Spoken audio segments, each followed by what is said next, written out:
Hello and welcome to Avasam Insights. My name is Mark, and today I want to talk to suppliers about data quality standards when adding your products into the Avasam inventory.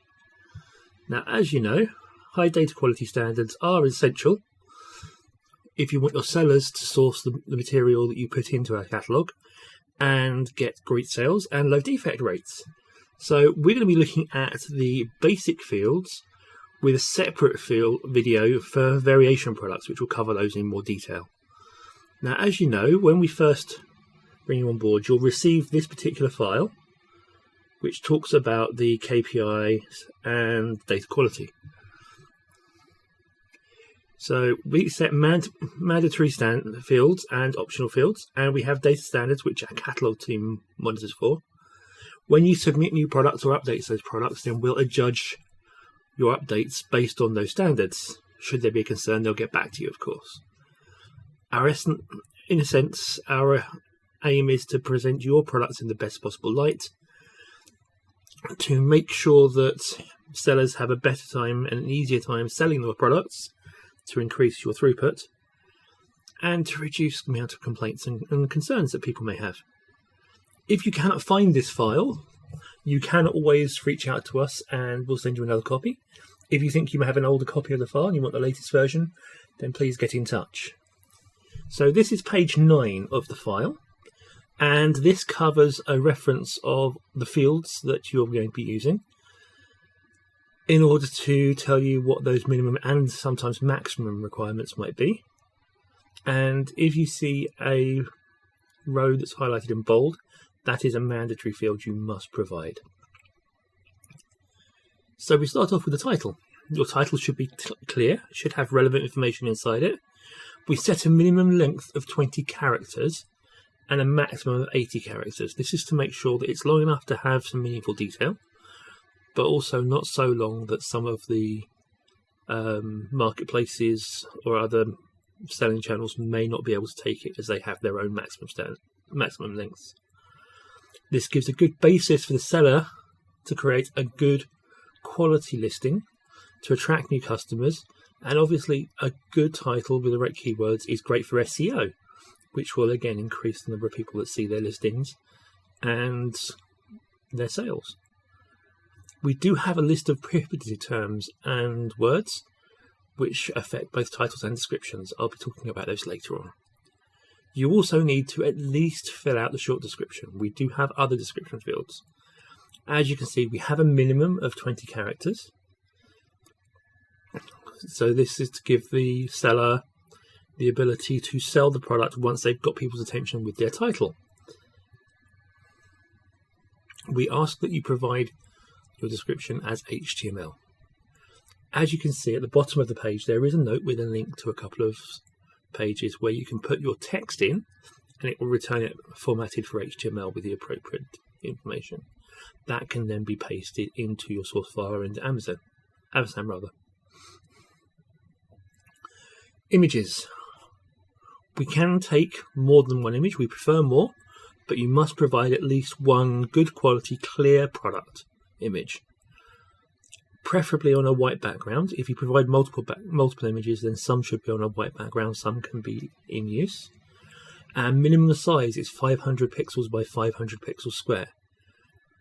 The better the quality, obviously, the more that the customers can see, and the lower the chances of people wanting to do returns for item not as described, which will improve things for yourself because you won't have to refund it, and for your sellers because it will impact their relationship with the customer and possibly the metrics on their marketplace account.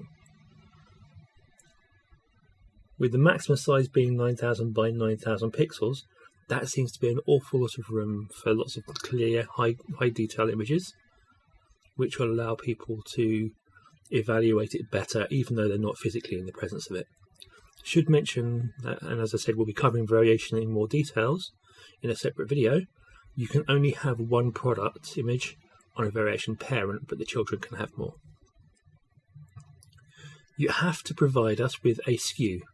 This is a product ID. It should be unique in order that we can use that to identify the product and to link it back to your own systems and your own records. We ask that you provide us with a stock level feed. This should be a clear, regularly updated and accurate stock feed with regular ongoing updates. This is to avoid problems such as overselling. The more frequently you can update it and the more accurate it is, the less likely it is that you're going to have issues with disappointed sellers not wanting to stock your products if they can't rely on you, and of having to give refunds for products that have been paid for because you can't fulfill them. We next move to Barcode.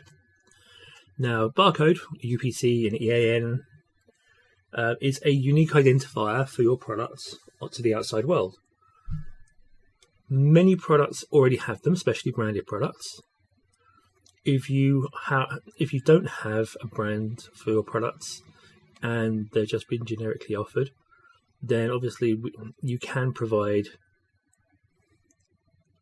You cannot provide a barcode, but more and more marketplaces are expecting a barcode as part of their cataloging requirements, for example. And some people who've had the product before will use the barcode as a way to search for the same product to get a repeat purchase, which obviously encourages loyalty. Barcodes can be between 8 and 15 digits depending on the format. And if you don't have barcodes, but you would might like to get them licensed so that your products are protected, then we can obviously talk to you and put you in touch with some resources for that. Especially as you grow, this is a vital thing and will protect you against copycats, for example. We would also insist that you provide an accurate weight for the product. We would assume you have that anyway for postage purposes, because it helps people to evaluate the product and decide if they want to take it on. We provide for weights in kilograms between 0.01 and 99 kilos. We also, though not mandatory, have the option to store the product dimensions in centimetres, and the more information the better. Being able to get the correct size is a very important thing because it ensures that people can buy the right product. I'm sure everyone's seen the stories about people that, while a little drunk, have bought new furniture, for example, only to find out it turns up as doll's house furniture because it looked really good in the pictures, but it's only a couple of inches tall. Let's try to avoid that, shall we? Now we have the brand field, which is mandatory. Obviously, we understand not everyone is selling branded products. It may be products you make yourself and you may not have branded them yet. If that's the case, then please enter unbranded in this field, but we need to have a value there. Size-wise, if you're selling clothing or footwear, we must have a size. Even if you're not selling it as a range of products or as a variation, the size is something that people will search and filter for. So even if you're just selling the one t-shirt in one size, if it's medium, XL, small, please provide that information for us. Colour-wise, it's not mandatory, but it is preferable. Again, lots of people will search or filter based on clothing or other items being the right colour. So if you can provide that information, that would make life an awful lot easier for the sellers.